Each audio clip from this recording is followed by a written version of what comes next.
What's up, everybody? Ted Forbes here from The Art of Photography, and as promised, in this video we are going to talk about the high-end art market. And last week I did a video and we talked about how the gallery world works with photographers and a little bit of the way that's set up. And originally I was going to talk about all this, and I realized it was a lot because today's topic is very confusing. It's very complicated. I don't claim to understand the whole thing, and so the best thing I'm going to do is I'm going to try to give you as neutral an overview as possible because this is controversial as well. This ties in with a show that I did a couple weeks ago on Richard Prince, and that was a very controversial topic that a lot of blogs and a lot of people doing video work covered. And it was controversial for a number of reasons, but I won't repeat everything that was in there. But what I saw people asking in a lot of the comments is, one, who is this guy? How come we've never heard of him? And two, who is buying this work and paying so much for it? And it occurred to me that a lot of people don't understand how the high-end art market works. And I'll admit, I didn't understand it. My first year at the Dallas Museum of Art, I started seeing how this worked.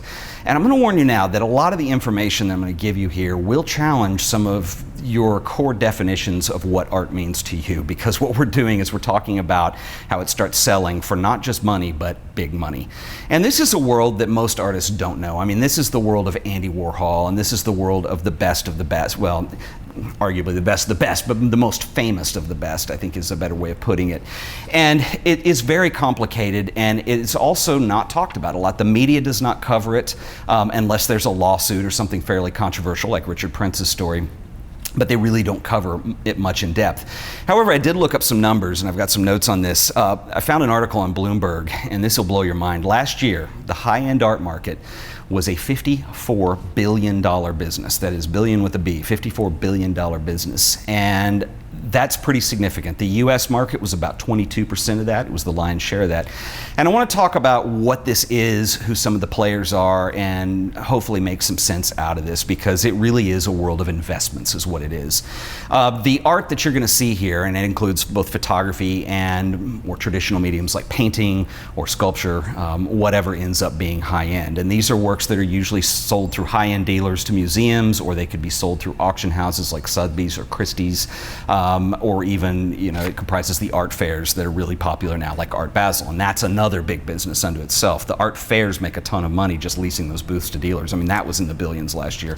And so that's what you're dealing with, and it is comprised of both artists that are alive now and creating work, artists, photographers, and as well as, and like I said last week when we talked about the gallery world, you also have playing in the same yard there, the vintage photography market, and it's the same with the art market. So for instance, a lot of these really high-end works that get sold for the millions and millions end up being works that are more nostalgic, historic legacy. So for instance, last year, one of the biggest works that sold was, there was a triptych that was a Warhol piece that was Prince of Elvis, and that particular silkscreen sold for $81.9 million. So that's kind of what's being traded, but it's not just people who are deceased.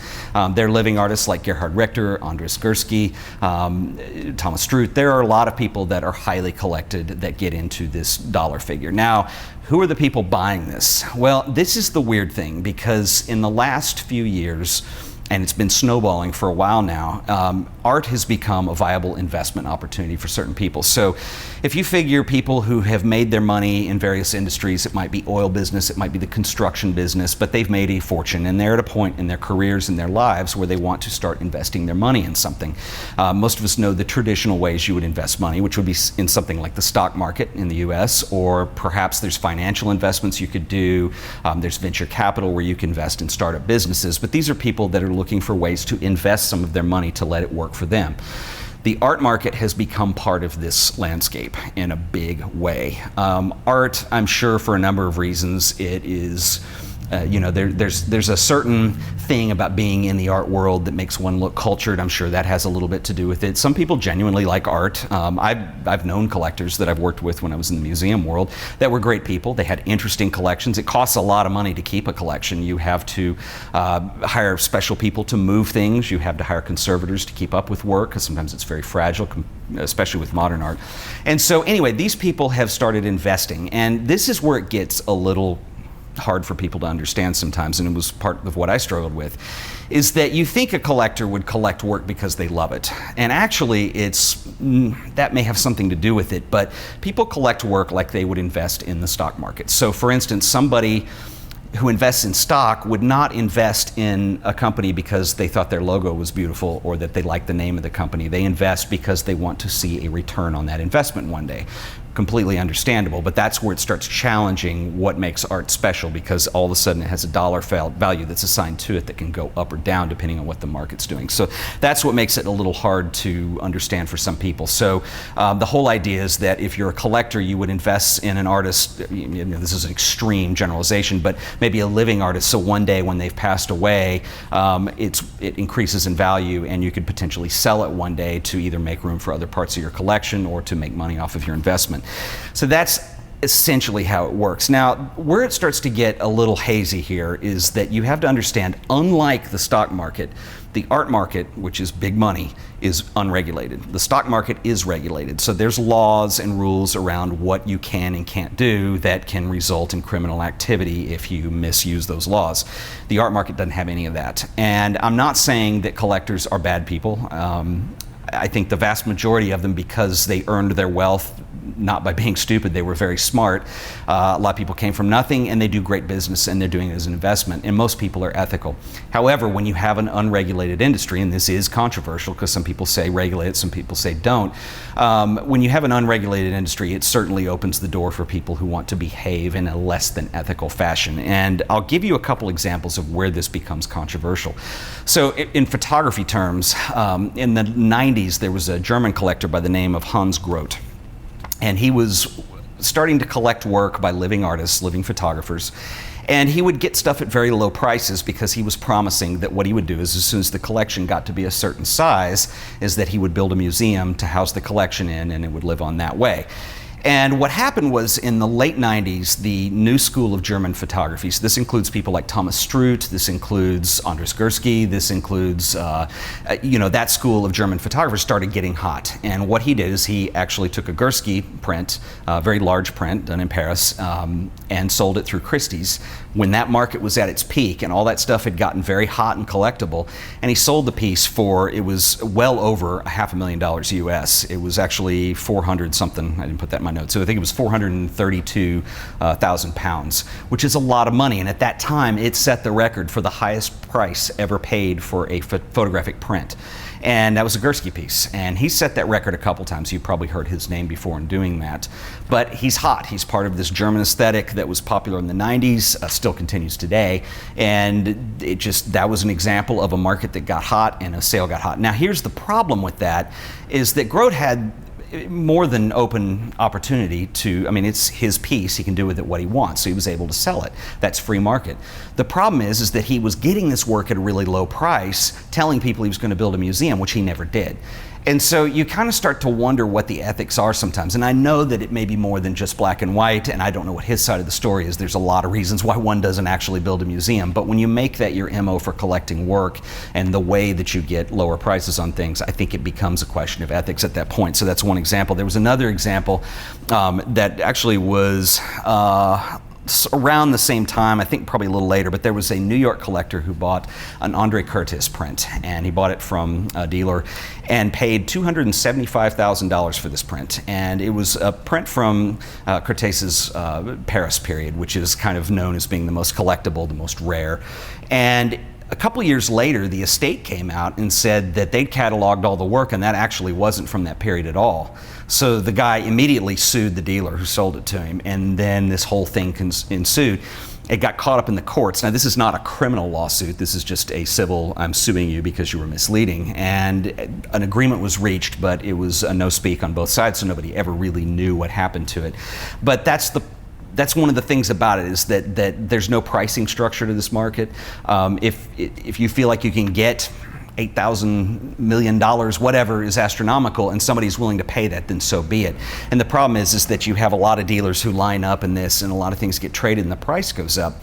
What's interesting is the artists aren't ever really part of that on a direct level. So Gursky wasn't part of that sale. That was a piece he sold that somebody else resold to somebody else.